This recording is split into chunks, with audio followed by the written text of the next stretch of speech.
Subscribe کریں channel کو اور بیل آئکن کو دبائیں ہر ویڈیو سب سے پہلے حاصل کرنے کے لیے۔ حق تعالیٰ کے توفیق، فضل و کرم، مہربانی اور ان کے بے پایہ احسانات کے نتیجے میں اپنے بڑوں کی برکت سے، ان کے دعاؤں، توجہات و فیض و برکات سے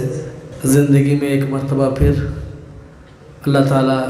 یہ سعادت عظمیٰ نصیب فرما رہے ہیں۔ قرآن پاک کے حوالے سے تفصیل سے آپ نے حضرت ابا جان دامت برکاتہم کی نصیحت سماعت فرما لی۔ دعا ہے کہ اللہ تعالیٰ مجھے بھی، آپ سب کو، پوری امت کو ان نصیحتوں پہ عمل کرنے کی توفیق عطا فرمائے۔ اور حقیقت یہ ہے کہ جو بھی طریقے ارشاد فرمائے ہیں قرآن پاک یاد کرنے کے اور اس سے تعلق رکھنے کے اور اس سے اپنا دل لگانے کے، یہ اگر ہماری زندگی میں آ جائیں تو پھر اللہ کے ذات پہ بھروسہ کر کے یقین سے کہا جاتا ہے کہ زندگی میں انشاءاللہ کبھی قرآن پاک بھولے گا نہیں انشاءاللہ۔ اور یہاں یہ بھی عرض کرتا چلوں، جیسے ابا جان دامت برکاتہم نے ارشاد فرمایا کہ یہ اپنے شاگردوں کے سامنے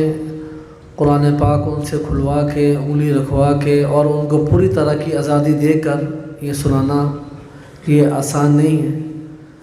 لیکن اللہم لا سہل الا ما جعلتہ سہلا۔ اس سال تو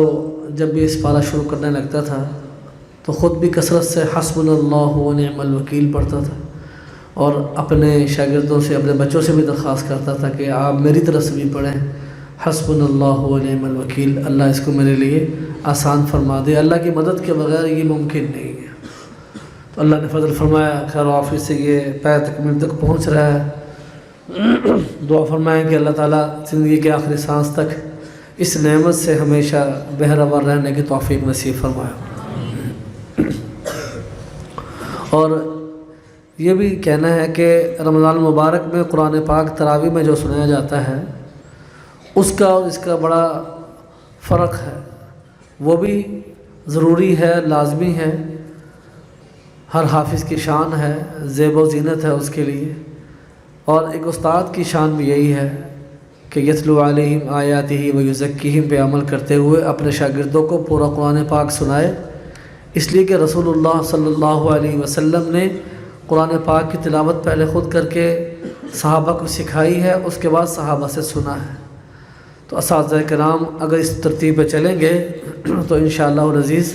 اس کے ثمرات بہت اچھے سامنے آئیں گے۔ اور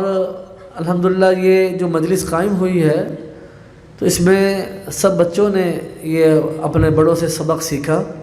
تو اس کے نتائج، ثمرات اور اثرات پورے پاکستان نہیں بلکہ بیرون ملک سے بھی سامنے آنے شروع ہو گئے ہیں۔